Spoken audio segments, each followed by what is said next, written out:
Il faut vraiment qu'on commence cette analyse détaillée par une question assez vertigineuse en fait. Ah, je t'écoute. Et s'il existait un médicament totalement gratuit, un truc sans aucun effet secondaire que presque tout le monde consomme tous les jours sans même s'en rendre compte? Ouais, un traitement qui se prend pas en pilule, qui s'injecte pas, mais qui a le pouvoir direct de modifier notre biologie en temps réel, quoi. Exactement.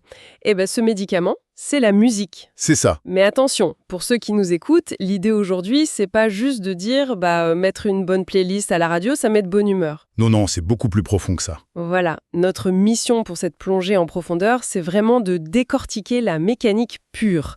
On a rassemblé une tonne de sources cliniques, des manuels de thérapie et même des textes anciens. Pour comprendre le rouage invisible du son. C'est ça, parce que la musique, elle traverse pas juste l'oreille pour s'évaporer. Elle modifie littéralement l'architecture de notre cerveau. Et je suis ravie d'explorer ça avec toi aujourd'hui. Moi aussi. Et c'est vraiment le point de départ fondamental. Quand le son pénètre le système nerveux, c'est pas juste une petite zone de l'audition qui s'allume timidement dans un coin. Ah non, pas du tout. Pas du tout. C'est un véritable raz-de-marée neurologique. En fait, le simple fait de taper du pied ou de suivre un rythme, ça engage immédiatement le cervelet, le cortex moteur. D'accord. Et si on entend un air vaguement familier, bam, ça révèle l'hippocampe. Notre centre de la mémoire, du coup? Exactement. Et ça sollicite aussi massivement le cortex frontal. En gros, le cerveau tout entier est mobilisé. Et de ce que j'ai lu dans nos sources cliniques, cette mobilisation, elle déclenche carrément une pharmacie interne. Ah ouais, le terme est bien choisi. C'est une libération massive de dopamine, donc l'hormone de la récompense, et une énorme décharge d'endorphine. Et c'est là que le milieu médical a vraiment commencé à ouvrir les yeux. C'est clair. J'ai réfléchi à une image pour expliquer ça. Faut s'imaginer que nos récepteurs de la douleur, dans le cerveau, c'est comme un standard téléphonique complètement saturé. Ouais, je vois l'idée. La douleur appelle en boucle, le standardiste panique, les lignes clignotent de partout, et là la musique arrive comme un appel prioritaire, un VIP qui inonde toutes les lignes avec de la dopamine. Et le standardiste a littéralement plus de main libre pour décrocher les appels de la douleur. C'est exactement ça. La musique coupe la ligne à la douleur. Cette métaphore, elle illustre parfaitement ce qu'on appelle en neurologie le principe de compétition des stimuli. Ah, d'accord. Bah oui, le système nerveux, il a une capacité de traitement qui est limitée. Donc le plaisir intense que génère l'écoute musicale, il entre en compétition directe avec le signal de la douleur. Le signal nociceptif, c'est ça. Tout à fait. Et c'est ce mécanisme très précis qui est exploité aujourd'hui par des équipes hyper sérieuses. Par exemple, au CHU de Montpellier avec les travaux de l'équipe du docteur Stéphane Gutin. Ah oui, l'hypnoanalgésie. J'ai lu leur rapport et franchement, les résultats sont bluffants. C'est impressionnant, ouais. On parle de patients qui souffrent de douleurs neuropathiques chroniques, le genre de douleurs rebelles, tu sais, qui résistent même aux traitements médicamenteux les plus lourds. Ouais, les trucs vraiment difficiles à soulager. Et l'hôpital utilise un protocole très spécifique qu'ils appellent la séquence en U. Et c'est pas juste une playlist de yoga relaxante sur YouTube, quoi. Non, non, c'est de la pure ingénierie acoustique. C'est basé sur un entraînement physiologique. Comment ça marche concrètement? Alors, la séquence en LUS, c'est millimétré. Au tout début de la séance, le soignant va proposer une musique qui va se caler délibérément sur le rythme cardiaque et respiratoire du patient. Qui est souvent très élevé à ce moment-là. Exactement à cause de la douleur ou de l'anxiété, le son rejoint le patient là où il est dans son agitation. D'accord. Et ensuite, de manière presque imperceptible, le tempo va ralentir, les fréquences baissent, le nombre d'instruments se réduit. C'est fou ça. En gros, le corps est piégé par le rythme, quoi. C'est ça, le cœur et la respiration se mettent à suivre ce ralentissement par pur mimétisme biologique. Le système nerveux autonome suit le guide acoustique. Et c'est ça qui forme le creux du U. Voilà. Ça entraîne le patient vers un état de sédation super profond, un lâcher-prise qui ressemble presque à un état de semi-conscience. On maintient ça le temps du soin. Et après, la musique remonte doucement en énergie. Pour ramener le patient à l'éveil. Exactement. On réintroduit des rythmes plus vifs. Mais il y a un détail dans ce protocole que j'ai trouvé vraiment fascinant. Les médecins insistent sur le fait que la musique doit être originale et totalement inconnue du patient. Ah oui, c'est un point crucial. Au début, je me disais, pourquoi ne pas lui mettre sa chanson préférée pour le rassurer? Ça semble logique, non? Ça semble logique, mais c'est un énorme piège neurobiologique. Pourquoi? Rappelle-toi l'hippocampe dont on parlait tout à l'heure. Il est impitoyable quand il s'agit d'associer des souvenirs émotionnels. Si tu passes le morceau préféré de quelqu'un pendant qu'on lui fait un soin super douloureux. Le cerveau va associer la douleur à la chanson. Exactement. Et la prochaine fois que la personne entendra sa chanson préférée à la radio, son corps va revivre l'angoisse de l'hôpital. Ah waouh!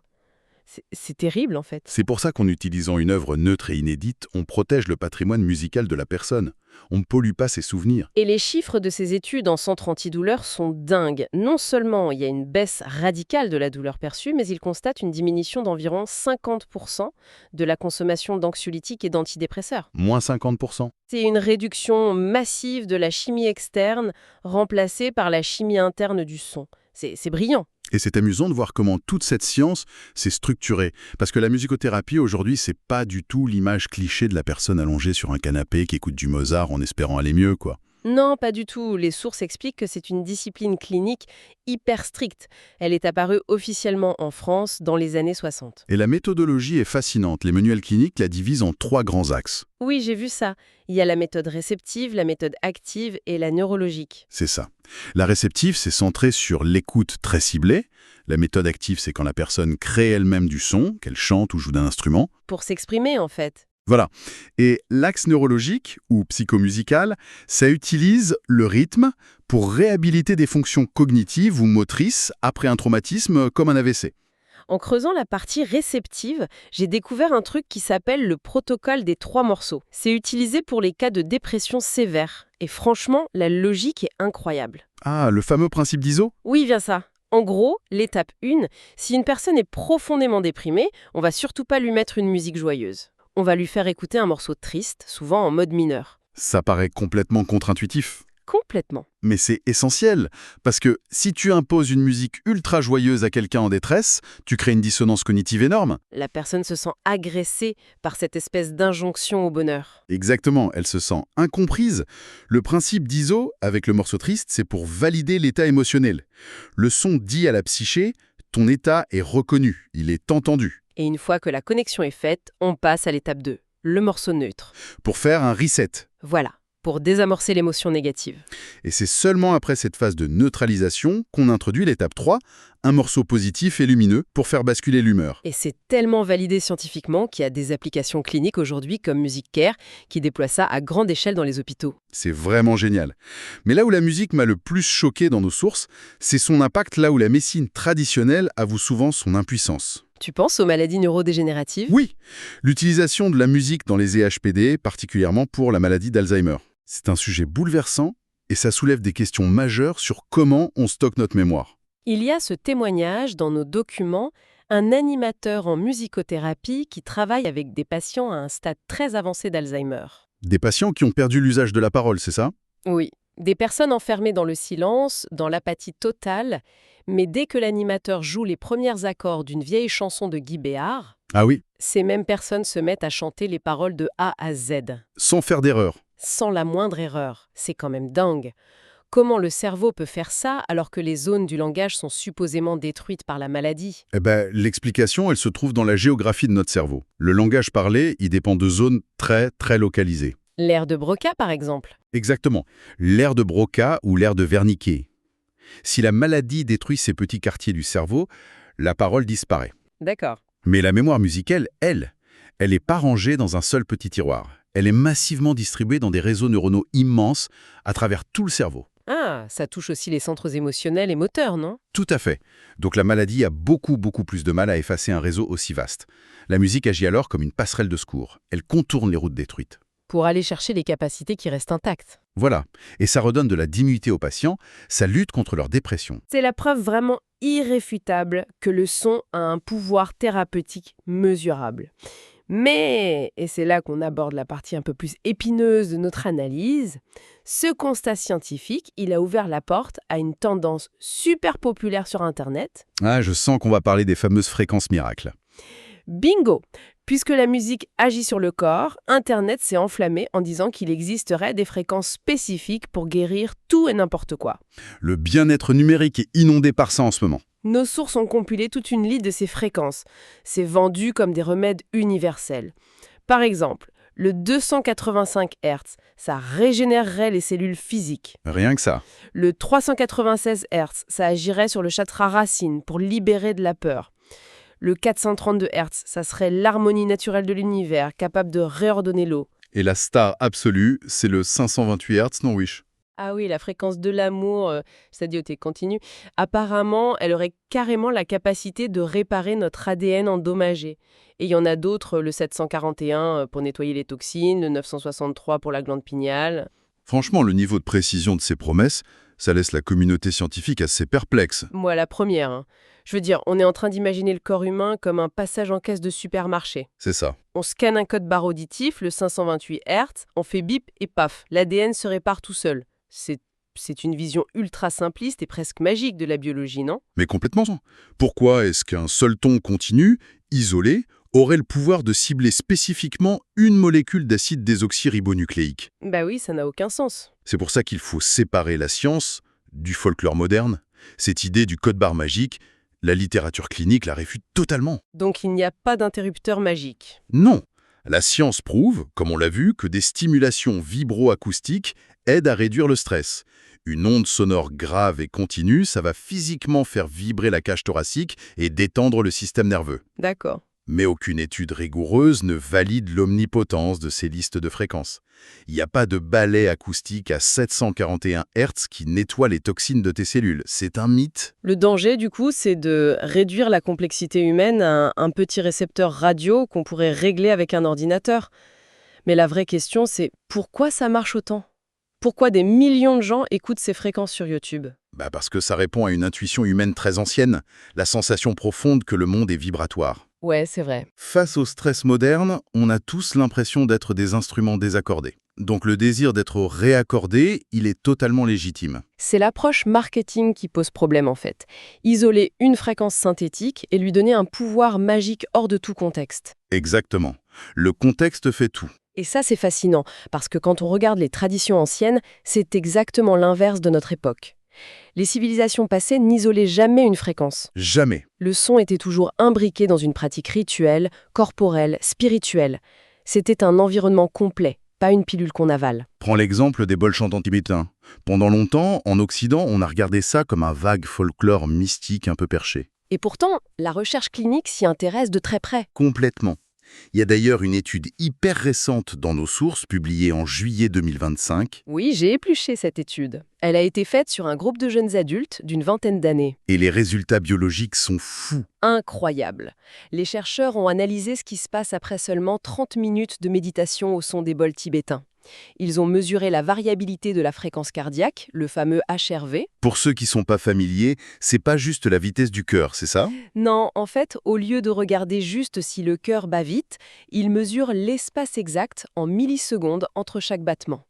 Plus cet espace est variable et souple, plus le corps est détendu et capable de gérer le stress. C'est l'indicateur clé du système parasympathique. Exactement. Mode repos et digestion. Exactement.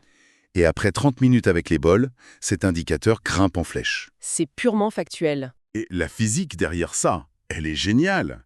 C'est pas une fréquence miracle générée par un ordi, c'est une onde acoustique complexe. Le bol produit un son de base avec une myriade d'harmoniques qui se superposent. Ça crée une vibration longue et riche. Voilà. Et cette vibration physique, elle vient littéralement masser le système nerveux autonome. Ça force la respiration à ralentir. C'est l'acoustique pure combinée au temps long qui agit.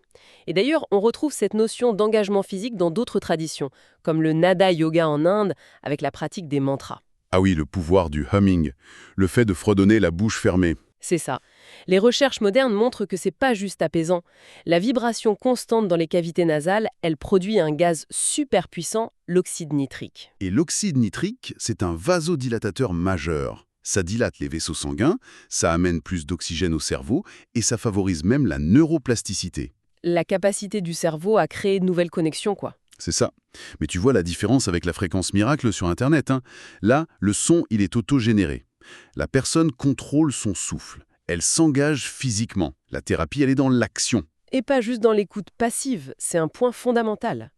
En explorant nos documents, je suis aussi tombée sur une approche très intéressante avec la tradition islamique et la pratique de la ruqya. Oui, c'est un très bon exemple.